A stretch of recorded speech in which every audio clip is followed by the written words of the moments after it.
Well, ladies and gentlemen, welcome to another edition of my Road to Indy Insider Live. My name is Rob Howden, the voice of the Road to Indy, presented by Cooper Tires. And we're still here in the off season. Those of you who may have tuned in to watch a bunch of the content I've been pushing out here on both my YouTube channel and on the Road to Indy Insider Facebook page, we've been trying to kind of work our way through a bunch of the drivers. We've been going through USF 2000, Indy Pro, Indy Lights. Had a chance to talk to Linus Lundqvist. Most recently, of course, the drivers from Ignite Autosport, Trey Burke, just trying to get some of the guys that maybe we haven't seen before as part of this Road to Indy. And we'll get deeper into some of the other drivers throughout the season. But we have so many new names and new faces coming in here for 2021. It's time to kind of tell the story a little bit, right? We're still in the offseason, trying to build that story base for you race fans who may not know about these drivers. One of the big stories, of course, at the end of 2020 was the launch of the new Force Indy team, part of the Roger Penske's program for his Race and Drive for Diversity and Equality, and everything that they're doing at the IndyCar to be able to do this, all part filtering down fantastically into this Road to Indy, which is such a core part of the IndyCar program. And again, Force Indy, we're watched it kind of develop. We saw the announcement with Rod Reid, the team principal at the Indianapolis Motor Speedway. We waited patiently to find out which driver who was going to be announced to be part of that team. And it ended up being Myles Rowe, a young driver from Georgia. Both Rod and Myles joining me now, right off into other things, into this one here. I appreciate them taking the time. Let's bring them in. We'll start with Myles coming in here. Let's bring Rod in here. Guys, thank you so much for joining me on the Road to Indy Insider Live. Oh, great to be here. Yeah, thank you. It's a pleasure. Awesome. I know that I speak for a lot of people when we say we're unbelievably excited to see what you guys do when you roll out to get things underway. But I think overall, just the entire program is something that we look at the Road to Indy as being something that's important, even over and above just the racing side, right? We're all focused on the racing, but this is more about the real world and life. And I think that's what the beauty of this program is. And of course, Roger leading the way. Rod, let's start with you because I want a little bit of the origin story with you because I think the cool factor is where you kind of worked your way into motorsports and how long you've been lifelong motorsports wise, everything that you've done with your Next Generations program at IMS, and then Roger buying the Speedway, everything just kind of came together in a perfect way to make this happen. Oh, yeah, it did. It's absolutely sort of miraculous that we have been doing our program there since 2006 with bringing young kids into motorsports via go-kart driving and teaching some life skills and that sort of thing. And to be able to go through all those years, 2,000 kids, and then to meet Roger Penske and the Penske organization and to have them embrace us was just fabulous. So that all came together very, very shortly, I think within 6 months of Roger buying the Speedway. Yeah, you said how many people have gone through, how many young kids from the Indianapolis area and beyond have been through your program. And it's not just about getting them into a cart on one of the parking lots at the racetrack. Yeah, you teach, STEM, you teach lifestyle skills, responsibility, respect being on the racetrack in those carts. You've got that program. 2,000 kids go through. And before we even go into the Force Indy program, the way you've been able to work with Roger, even to develop the position of the program at the Speedway. I think you're actually based with a shop at the Speedway now. Yeah, we were able to sort of parlay our way into getting a garage there, which I think in the years past we've been able to come in. We actually perform on the parking lots, with our program, and then we use one of the gasoline alley garages for our classroom. So it was pretty great when they asked, "Hey, what can we do for you? How can we help?" And we said, "Well, first of all, you could help us with a shop," and they did. I kind of started off in a little bit of a kind of tongue in cheek, and then next thing I know, they said, "Yeah, we've identified a space," and we actually moved into that space last October. So we have all of our assets there. The unique thing about NXG, we provide everything for a young person to come into our program. So all they have to do is have a really good attitude and be prepared to learn, and they can be with us. So we have suits, helmets, go-karts, all the classroom material, and it is both classroom and on track. So it's about 50-50 what they learn. And as you mentioned, it's STEM education application that we call it. I love it. Also, there's life skill development, just making good, good citizens. People behave, they're disciplined, they're respectful on and off the track. And then, of course, we have the connection to motorsports, which is the real jewel for the series and, for the IndyCar series, as well as IndyCar venues across the country. We want to be able to build new fans and enthusiasts and perhaps have opportunities for those kids to go into motorsports careers. I love that. I think that's tremendous. Now let's talk then about how this happens, and we'll try to fast forward. I know I only have you for another 12 minutes pretty much because we're so busy here today. How does this go from this program, meeting Roger, being part of their program moving forward, and then the launch of Force Indy? We're talking just about a couple of months, and all of a sudden you guys are going racing in 2021. Yeah. Well, it was part of our discussion about why did we start Next Gen Racers in the first place, which was actually back in 2000. And it was an outcome of or an outgrowth of my involvement in motorsports when I was in my 20s. Yeah. I ran a team and all of that. Fast forward when I talked to Roger Penske and others, and I said, we would love to have a race team again. And I think Roger made no bones about it. He said, I'd love to see African-American driver at Indy again, not since, George Mack have we had a black driver. And then I said, you know what, the driver is great, but what about a team, a diverse team of talented individuals, including the driver, that are able to go up the ladder. And that really is the focus, isn't it? It's not just about a driver. It's about being given an opportunity for African Americans and blacks to be able to get in and to every area of racing, whether it's PR or timing and scoring or the head offices, whatever it may be, obviously in the mechanic area as well as part of your team. Yeah. Mechanics, engineers, communication people, folks that are able to do a lot more. I like to say, instead of paying to play, like unfortunately a lot of our sport is about for these drivers. Yep. I think it's what can you do where you can actually have an opportunity to have a career and to be paid. And one of the things that we talk about is, a lot of folks are multi-talented, including Myles Rowe, where it's beyond just, hey, I'm a driver, I'm a good driver. There's a lot of other talent that can be leveraged in this sport. And I think, my big thing is, how can we change the face of motorsports? And not just for African Americans and women, but others who may have a desire because they enjoy the sport. Yeah, to show that it is open, right? To be able to come in and exactly. if you believe in it, you can come and do it. Let me ask you about this. Let's talk about the team now. Let's fast forward a bit. I know we're kind of short on time. Team based in Charlotte, North Carolina. I know John Boslog from Penske Racing was involved in it pretty deeply. What does the team look like right now in terms of engineer, guys that you have, mechanics, whatever it may be, working trackside when we get to Barber Motorsports Park in April?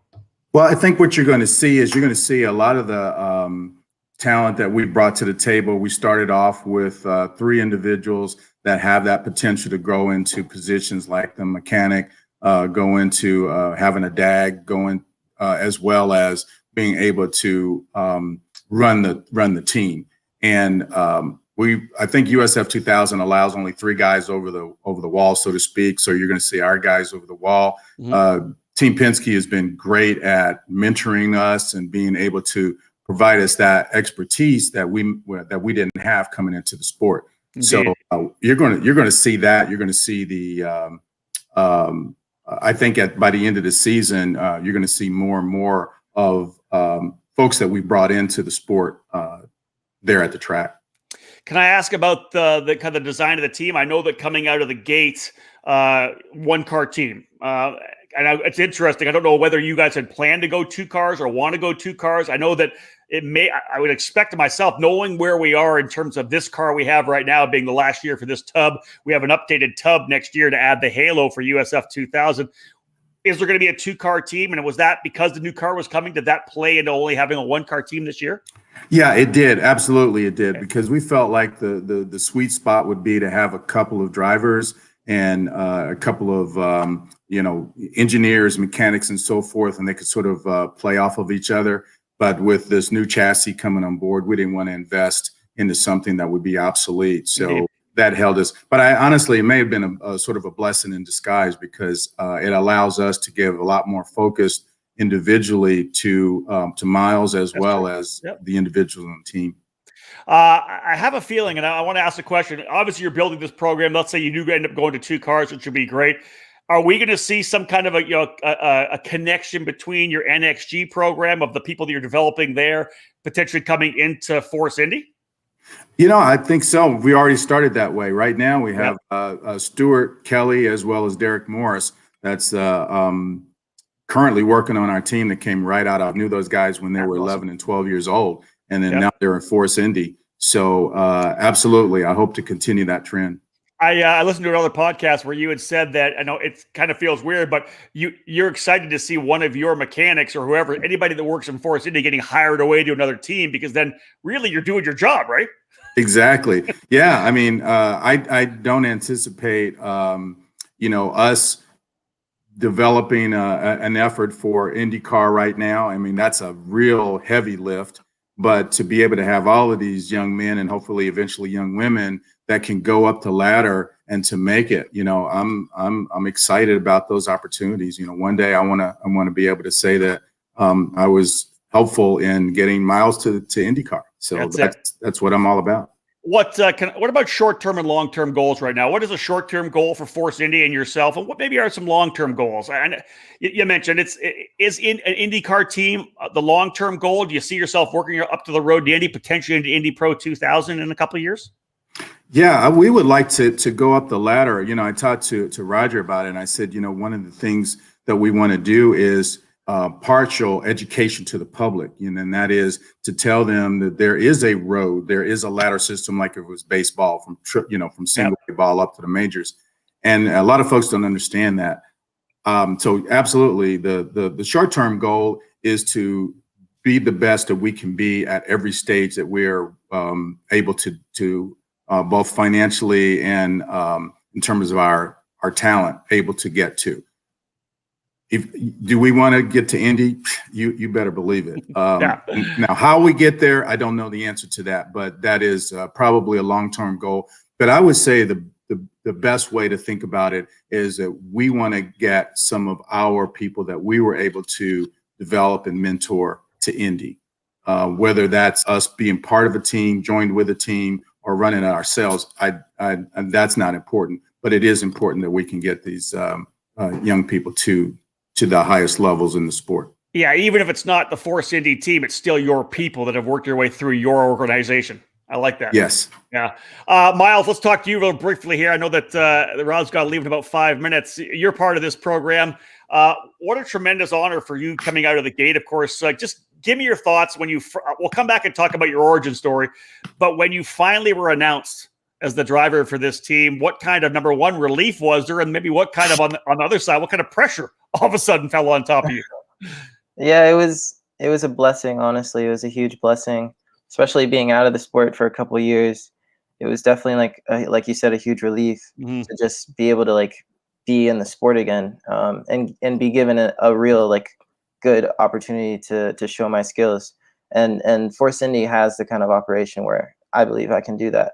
So it was a great relief. And the pressure, I mean, there's pressure there, of course, but for me, I try to focus each day ahead kind of a thing. I try not to just, if there's a lot of things coming in, a lot of people wanting to talk, or just a lot of things out there, I just focus a day ahead, what I have to do next, what I have to practice on next, kind of a thing. I try not to think about all of that too much, That's, I think, a good key. Rod, I read an article where you had mentioned when you were coming up through the ranks and as a motorsports fan and trying to, start a team, and then doing what you did with sponsorship sales and getting things put together, that one of the not so much hurdle, but the fact that you didn't see many people like you in the paddock, right? This is interesting to me now, because now all of a sudden we're going to have all these role models, all these, men and women of color who are going to be in this program. They're going to be role models to so many other people. I can imagine just how much following Myles is going to get, Force Indy is going to get. I think this is going to be something that's going to open doors and open the eyes of so many people in sports and motorsports, whether it's in Indianapolis or around the country. I certainly hope so, Rob. One of the things that's so important for us is that we are good role models. and that is, as Myles talked about, the pressure or managing the pressure. There is that pressure for us to be successful on the track, but I think also, fortunately or unfortunately, there's that what I call the Jackie Robinson syndrome, and that is where we may get a tomato thrown in our face. Hopefully not physically, Hopefully but just figuratively speaking. Yeah. And we've got to be prepared for that, to say, you know what, it's going to be okay. We've had a couple of comments and tweets early on when I announced the team that were a little bit disparaging, but we're moving on, and we know that we can get way beyond. But we want to be really good role models. We want to educate all people across the motorsports world. Before I let you go, let's talk about this picture here. Let me load it up here. This is a monumental day for you. Of course, you grew up near the Speedway. You've been in racing for a long time, put together programs. The opportunity to be at the Indianapolis Motor Speedway, make the launch, Roger Penske there with you. I have to believe that was for you. Let's just go to you right now, over and above the team itself. A pretty cool opportunity, and then really kind of more a part of the story of everything you've done with NXG and beyond. Yeah, it was a little bit surreal, I'll be honest with you. We were just moving quickly, and we had just finished our finale at the end of our NXG season, and we were planning this launch. And so I didn't even get a chance to think about it until sort of right in the moment. And it wasn't until we went outside and I looked up on the pagoda, and they were showing our logo and showing our team colors, which I was blessed that my group, RLR Associates, is a branding company I have. We created all the look and the imagery of that, and to see that, I had to kind of pinch myself and say, "Hey, we're here."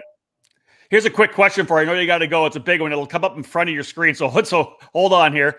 It's from Eric Smith. Being a brand new team, how much testing have you completed, and where do you feel you fall in comparison to the other teams? Are you happy? Okay. A long road to go to catch up. And he says, I'll be watching and cheering, which I love. Okay. Well, I appreciate the cheering part, because we're going to need that. Great question. We haven't had a chance to sort of show our ability among the other drivers just yet, just simply because you haven't had a race. Yeah. But in terms of testing, and I think Myles might even speak to that. I think we're all doing, I think, a great job with learning, and it seems like each time we go out right now, we've had, I think, maybe 5 different test sessions, primarily Sebring and Homestead. Yep. And we are, we're coming along. We get better every time. The team is just amazing in terms of what they've been able to do, both at the shop and on the track. And that's given our team and the Myles an opportunity to have a car that he can start to understand. Yeah. But in terms of learning curve, I'll make no bones about the fact that it's a tough road. I mean, it's a very sophisticated car. The series is great. I mean, I think it's a great training and proving ground for the young talent, again, in the paddock as well as in the cockpit. But I think, my hope is that we can bring the car home, that we can show well, and just continue to progress. That's all I can hope for. I'm very serious, and I don't try to put any undue pressure on Myles or on our mechanics or engineers. I just want to say, you know what, let's go out there and do the best we can. And we'll see after the first race, that'll answer that question, where we fit. Yeah, that's exactly right. You'll know where you kind of stack it at that point. I'll let you leave right now with this one here. This is from Chris McCoy. You obviously made the decision to go with Myles. He says Myles is a winner, loving the shot he is getting. So you know what? There's a lot of people out there, Rod, that are all behind you and excited with the selection you made to have Myles as your driver for your launch in USF 2000. Well, I can tell you, it was just an amazing opportunity for me to meet this young man that you have here in front of us. Yeah. And just to watch him from the very first time I got a chance to see him in a test session, to especially now as the team is starting to gel, is definitely the right decision, because he has, he's malleable, he has the right attitude, and the thing that I like the most, and he knows this, is that he's a creative individual, and people think of creative people as sometimes being undisciplined. Just the opposite. I think we are both creative, we're both disciplined, we're both dedicated, and so without question, best decision I could have ever made. Thank you, Rod. All right, Rob, we'll let you go. We know you have a meeting at 4:00. Thank you so much, man. We'll see you soon. All right, Rob. I look forward to seeing you out there. All right. Thanks a lot. Take care. That's Rod Reid, folks, the team principal of Force Indy. I'll drop him out of the studio here. There we go. Myles, you're on the hot seat now. It's me and you, man. Let's obviously some great insight from Rod, everything that happened with the formation of the program. I want to talk about you. I want to introduce you to so many of our followers here on the Road to Indy Insider. Let's talk about your origin story, because I love finding out how people came into the sport. I know you got into karting, but first and foremost, how did you get the love of motorsports? How did it happen? Did your dad like racing? Or mom like racing? What was it? Well, it goes way back to when I was 4 years old. I was actually supposed to be a golfer. Like, I think if I didn't go into racing, I would have been somewhat into golfing in college, or maybe trying to be a professional golfer. Like, my dad was very into golf, so I watched golf with him all the time. We played in the backyard all the time. So we were watching golf on TV, and I was 4. And he gets really impatient when commercials come on. So he was flipping the channel, scrolling around. Yeah, exactly, trying to find something more entertaining. And then Formula One came on, and I vividly remember it was both of the Blue Reynolds with, I think it was Fernando in that season, and I think Fisichella also. Fisichella probably, I was gonna say. Yeah. And when I saw them going around the chicane, I remember that, like, the aerial shots, like, over the track, and after seeing that, like, my aspirations just, like, switched. Wow. And I had to do that. Like, ever since then, it was from golf to racing, and that was all I ever thought about. I mean, after that, it was Hot Wheels, Speed Racer. Like, I couldn't think of anything else. And it obviously took a while for me to be able to, like, get into it. So when I was around 10, I started doing a lot of research to try to figure out, okay, I have to get started in this, because it was about 2 years after, like, the general age to get started in karting, like 8 years old kind of a thing. So I was like, I got to do this, like, fast. So I did a lot of research over, like, a year or two. And, like, it was the kind of, like, I remember it was this one website called TS Racing, which was, like, I'm pretty sure it was this karting shop close to our hometown. Yep. But the thing about this website is it had, like, every single part you could possibly want, like, just listed. And I was like, this is it. So every time I do a lot of research on what I needed, and I'd keep building a list and adding it to my cart, and every day or every other day, like, the cart would, like, disappear. You know how you add something to your cart and you keep it up on your computer. Yeah. And I'd keep re-adding it and showing my parents. And I mean, this is what we need to buy. Yeah, That's exactly, awesome. exactly. And of course, it was an absurd amount of money, especially since I didn't even start. So what we did was I finally found this series in Atlanta at Andretti's. Andretti has a venue or venues. I don't know if it's just in Georgia, but it's like an indoor karting track. Yeah. And it's arcade games, and there's food, and there's in this venue there's like a sky level, and you could go over and, like, see the track and everything and eat. It was one of those places, like a Dave and Buster's, but with go-karts. So it was pretty cool. So they had a series there called Pro Cup Karting, which is now endurance karting. Definitely by far, it was one of the best. Right. Yeah. It was one of the best things I ever done. So like, we found that, and it was very inexpensive, especially compared to the TS Racing and all the things that I had that I in your cart. Exactly. So we decided to do that and try it out. So I went in, and I'm pretty sure I won the first race, and then there was, like, different levels, and I was able to, like, get up to the different levels, like, pretty fast, like, faster than you're supposed to, because you're supposed to do a year and then another year or something like that. You were in a hurry. Yeah, exactly. I wanted to get to the top. So we did that fairly quickly, and it showed that I had talent to my parents. So after those couple of seasons, we also did another Pro Cup karting series in Atlanta Motorsports Park, which is a few hours away. I'm pretty sure up north in Atlanta. Yep. But, I don't know if are you familiar with Atlanta Motorsports Oh, Park? I know the track very well. Yep. Oh yeah, Yep. So It's there a was fantastic racetrack. it's an amazing racetrack. Kart track's got so much elevation change. It's I'm crazy. really lucky to be born in Atlanta because that track I don't think I can go to any track and find a track that's better than that. That's awesome. So like we did concession karting in the Pro Cup karting series there. I came second or third in the championship there. And we did 1 year that, and after that we were like, okay, we need to do something a little bit more intense, a little bit more like national, to get just to get more experience and to get seen. So we we got the kart.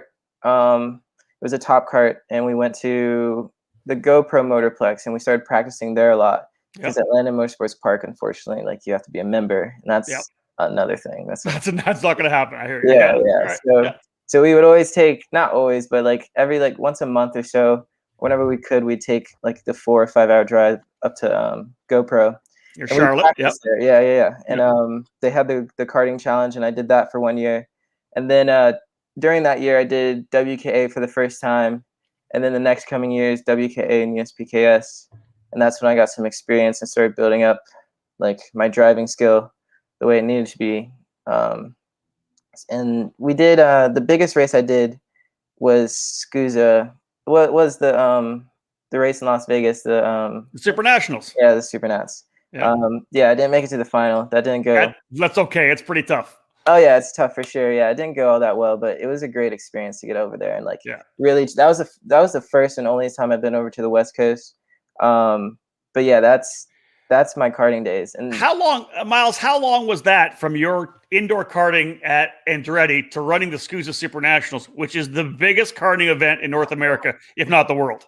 It was about, I think, was it 2, 3, maybe 2.5 years? See, that's a learning curve like this. That's crazy. Yeah, it was a lot. I mean, like I said, Rob, I was really almost like obsessed. Like how you study like history or if you're not good at math, like how you try to study math was how I studied racing. And it's always been a passion of mine like that. So it wasn't necessarily, it was a needed challenge, and a challenge that I wanted to take on, kind of a thing. It did. It's such a lifelong challenge too. You got to keep getting better and better, right? Exactly. Yeah. Like now that I'm back in the sport, it's the same thing again. Like I'm studying it so much, and I want to get faster and faster and faster and faster. Here's the interesting part of your program, though. Like you said, we talked that you mentioned a little bit about your little hiatus, kind of your break in the action. In 2017, you went car racing. Yes. Right? You did the Lucas Oil School of Racing. Talk about your first jump into a car, and then you ran the Winter Series as well, and you did pretty well. Yeah. So the Lucas Oil wasn't the first car I went in. I did the Skip Barber to get my license. Oh, you did? Okay. Yeah, the year before I did the 3-day school kind of a thing. And then we went to the Lucas Oil Winter Series. And actually the first race was in Atlanta. It was at Atlanta Motorsports Park on the car track. Really? I didn't know that. Okay. Yes, that was the only race I've ever done, only national race I've ever done in Atlanta. But that was really cool because that was my first race. All right. And it went pretty well. I finished around 5th or so, both races. And then the second race, I won both of them. And then the third race, I won one, and then something happened in the race before that. But what was good about the third race, the third weekend, was the race that I won was the very last race, and that was the last race I was in until this hiatus that happened. So it was good to end on a high note, kind of a thing, and still have a good confidence booster that I can do this, kind of a thing. So what happened for you to have this, you wrap up at 17, nothing in 18 and 19. What happened? Was it budgetary reasons? What was it? Oh yeah. Just complete. We shouldn't have been doing we shouldn't have been doing the Winter Series, and it was only 3 weekends. You were already overspending what you had. Hopefully, honestly, Rob, if I'm being totally honest, I need to make this happen because I need to pay back my parents probably. That's honorable. I don't know how much but I have a duty to do in that for sure. So the big thing is but during that time when you're on your hiatus, were you still doing some karting at all? I want to know when you met Will Power, because obviously that's one of the keys. Is Will met you, obviously speaks very highly of you, and this is where this whole thing kind of comes together. Talk about when you met Will Power? Yeah, the first time I met Will was actually it was the weekend I got my cart that first time, and we went over Really? to GoPro. Yeah, and he was just there driving his go-kart. But actually, what happened was when I went on the track, he ended up like following me and then passing me and then leading me and then like going behind me and following me and then passing me and then leading me, kind of a thing, like a little tandem thing. Like it was really cool. It was unique. So like, I mean, you could say it maybe Will like kind of helped me get a little faster at that very, very, very, very first stage. It was like a session. I can't remember if it was 2 sessions, but there was one session where he was driving with me for a good 7-8 minutes. That's a unique opportunity. Yeah, it was crazy. It was just like meant to be, like we were just there and same session kind of a thing, and just dogfighting, lead follow with Will Power, no big deal. Yeah, just happened like that. And all right, so did you guys stay in contact? How did, obviously, we talked a little bit to Rod about, Rod connects with Roger when Roger buys the Speedway. Already with the NXG programs there, they connect. Roger wants to support that. Their whole diversity program then comes into play. They're moving on that. Everything kind of just happened. You end up being at a single car test at the Indianapolis Motor Speedway with Cape Motorsports. How did that come about? And give me your thoughts on that. Well, luckily, my first IndyCar race that I saw was in Barber. And I was able to talk to Will again. Luckily, he remembered me. And then the only thing we did was just like connect on Instagram, kind of a thing. And that allows you, when you connect on Instagram, it allows you to send messages without someone having to accept it, sort of a thing. So I sent him a message asking if there was just an opportunity, because it was my 3rd year out. If I was going to race again, if there's any chance I was going to race again the way I wanted to, truly, I had to do something. And I was actually watching a Long Beach race, like a really old IndyCar Long Beach race. Right. I was like, I got to do this. And I just sent him a message, like asking if there was an opportunity. And that was when the diversity program was going on. And obviously Will connected to Mr. Penske. And it just worked out that because I was able to get in contact with him, and he was also kind of thinking of me at the time, it worked out for me to get the test at Indy, sort of a thing. And after that, performing, they did the evaluations and picked me, which was great, which was really good. That was a relief.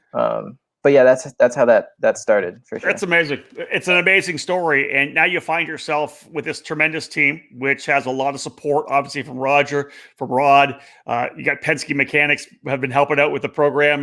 John Boslog, who's been around forever, one of the veterans of the IndyCar paddock. He's kind of helping out there. Moving forward, we got spring training in the first week of April. And then we go racing a couple of weekends later. You have to be pinching yourself to a certain extent, like, what an opportunity. But then you got to refocus, right? And there's a job to be done. Exactly, because we're in it now, and it's a wonderful opportunity. But now I have a job to do, and the job is to win. There's no other job to do in racing, so that's the pure focus. And until we get there, we need to keep progressing and progressing. And when we get there, we still have more to do to make sure we stay there. And keep going at that level. So it's about getting to that level, and we'll see what level we're at in Barber and evaluate, and then progress on from there and find out what our new goals need to be. Well, I've been announcing this series, been part of the Road to Indy for 10 years. And we've said this before, right? Your first year, you learn. The second year, you try to win races and championships. And that's all about the development all the way up through the ranks. Eric Smith asked a great question about being a brand new team and learning as you go, and that steep learning curve. You've got, the Lucas Oil Winter Series. That's your car experience. You impressed Rod and everybody enough to be able to get this seat. I have to believe that every time you get in the car, there's just another level of comfort every time you're driving. Oh yeah. Like, obviously, being in the Lucas Oil Series for so short, there wasn't all that much comfort in the car. And even, especially, like, even going to the Speedway, obviously wasn't completely comfortable, kind of a thing. But yeah, now I'm starting to find my comfort. And the thing is I just need to wait to the races to really get that experience going. The experience is a big part. So, I mean, like I said, like when I get to the first race, we'll see what the level is. The comfort will be heightened since I'll finally get another race under my belt, and we'll see where we need to go from there. Well, I look forward to talking to you again, maybe mid-season kind of a thing, right? We'll do an update on where you are, the comfort you're feeling. The bottom line is you get to go to Barber Motorsports Park, fantastic track. You get that, those 2 days of testing for spring training. Then we come back for the race, which is nice. So you're going to get a chance to get in the seat at the track, then come back, and then we go to St. Petersburg, right? Yeah. Then we go to the street circuit. Let me ask you a couple of questions. Number one, expectations. What expectations do you have for you? What is going to be a good season for Myles Rowe in terms of his rookie campaign? Well, I can say that in the past, because I'm definitely more mature than I was when I was younger racing. Anytime I had a goal for myself when I was racing, like to win this race or get in this position, it like I could achieve the goal, but it's not realistic enough, because honestly in racing, it's kind of a game of fate. Like you can get knocked out at any point from anybody, from anything happening on the car, and you just have to take it for what it is. So it was good I had a little hiatus to really like mature up and look back and compare kind of different mindsets. And so the mindset I have is not necessarily like specific goal setting. The only really goal I could say I have is progression. If I'm not focused on how I evolve, how I progress each event, each time I'm in the car, then I'm not reaching my goal. But if I'm focused on that completely, then I'm doing what I need to do, because that's the only thing I can do. If something breaks, something breaks. If someone hits me, someone hits me. If I spin out, I spin out. If I win, I win. But I do what I will do in the end. So I like that. No, I think that's a fantastic way to focus on anything, right? Life itself, but racing for sure. If you focus on what you can control and that progression, especially where you are right now, it's all about progression. Second thing, obviously getting dialed in, because these cars they're tough to drive, right? It's a handful. What are you doing? I know and some of the reading I've done, a little different take in terms of your conditioning and your fitness training. I know you're into yoga. I know you work a lot on the mental side with meditation as well. I like that approach. That's a little different than some other people, I think. Yeah, I do. I'm big into like my mindset and my mentality. So like I do a lot of meditation to work on just my calmness, my focus, working on how I like my energy, the energy I feel in the car on track. Because that's a whole thing, the car under you. You need to be able to be sensitive enough to control that properly. So I do that a lot. But on the physical side, I do yoga, but that's like a little warm up there and just to make sure my limbs are okay. Because I'm living in the city, I also don't have a gym, unfortunately. What I do is I do a lot of basic workouts like leg lifts, sit-ups, crunches, push-ups, pull-ups, all the things. Like I'd even put a pillow, like for my neck, I'd put a pillow on my head, like with the dumbbell, like lifted kind of thing. Man, that's good. Like those basic things. Yep. But because I don't have like the access to the gym like that, which honestly isn't bad. I do those workouts like throughout the day. Like instead of setting maybe through 1 p.m. to 2 p.m. Whenever I wake up, I'll do push-ups, sit-ups, and then throughout the day, I'll have a goal by the end of the day, like 400 push-ups, 300, depending on how much work I have to do. Yep. And I actually learned that when you do those workouts throughout the day, instead of at one time, you develop your muscle a lot quicker. So it's kind of helping me in the end, even though I don't have a gym, because I wouldn't be doing that if I had a gym. I'll be working. Some time away. Yep. Yeah, exactly. So I do that kind of thing. It builds my muscle a lot faster. So it's good. It gets my muscle stronger, faster for the first race. Impressive. I like it. I like the focus. Last question. You look at the schedule, all the races we're going to go to. Is there one track that you're really excited to get get a chance to drive on? Toronto, the reason, I'm super excited to drive on all of them. All of them are really, really unique. Yeah. But the only reason I say Toronto, because first of all, I haven't done a lot of international travel. So I'm just really excited. Even though it's Canada, I'm really excited to like see Canada. You'll love it. Let's cross our fingers we get to have Toronto, right? Exactly. But I'm also excited because St. Pete, I heard it's there's not too many skyscrapers around, but I heard like Toronto is like really, really, really in the Oh, city. dude, Toronto. Here's just a shot of you right there. I like that. There's the car. Yeah, You got your name on the back of the wing. I love it. That's awesome. Yeah. No, dude, Toronto is a metropolitan city.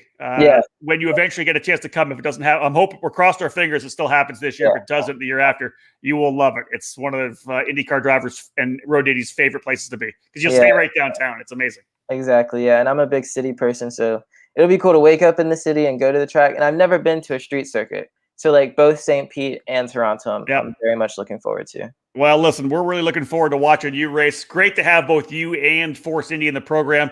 I know we're all excited. We're about a month away from spring training. I guess we're going to see you down at Barber, and we look forward to it. For sure, yeah. It'll be Myles, fun. thank you so much for joining me, buddy. I appreciate it. Yeah, thanks, Rob. It was a pleasure. Folks.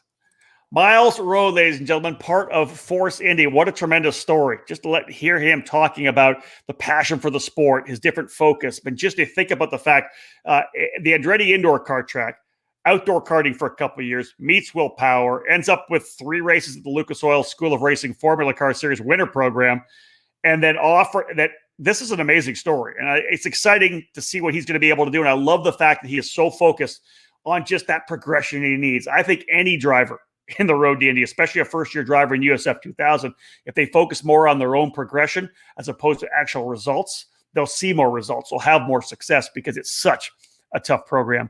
Thank you so much for joining us, Myles Rowe. Thanks to him. Thanks to Rod Reid, of course. Good, our first opportunity, my first talk to both of them. I look forward to see them throughout the entire season. Again, we'll check back in with Myles mid-season, see how things have went for the first couple of events. But otherwise, this is a story that I think we're all going to want to watch. Going to be a great part of the Road to Indy this year. And again, folks, thank you so much for joining me here on the Road to Indy Insider Live. My name's Rob Howden. Book it.